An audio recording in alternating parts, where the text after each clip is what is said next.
చాలా సిన్సియర్ అనుకుంటా, ఫేస్ చూస్తేనే తెలుస్తుంది. కానీ ప్రతి మనిషికి కొన్ని వీక్నెస్ ఉంటాయి, అది కనిపెట్టాలి మీరు. కనీసం కనిపెట్టడానికి ట్రై చేయట్లేదు మీరు. ఓహో అర్థమైంది సార్, ఒక్క నిమిషం సార్.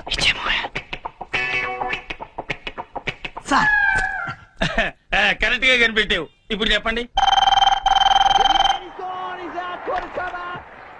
హలో అమ్మా, నేను నందిని. హలో హలో నందు. హలో సార్, ఇప్పుడు గౌరీ నుంచి ఫోన్ వెళ్తుంది. ఎక్కడికి వెళ్తుందో ట్రేస్ చేసి చెప్పండి సార్. ఖచ్చితంగా ఇప్పుడే ఫోన్ చేస్తారని ఏమిటి నమ్మకం? తప్పకుండా చేస్తారు. ఎందుకంటే మనకు కావాల్సిన వాళ్ళ దగ్గర నుంచి ఫోన్ వచ్చి మధ్యలో లైన్ కట్ అయితే వెంటనే మనం వాళ్ళకి ఫోన్ చేస్తాం. అది human psychology.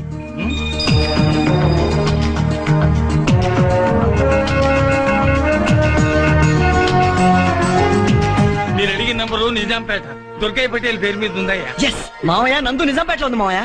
Thank you very much sir. దాంతేముందయ్యా, ప్రతి మనిషికి ఓ వీక్నెస్ ఉంటుంది, అది కనిపెట్టేసారు.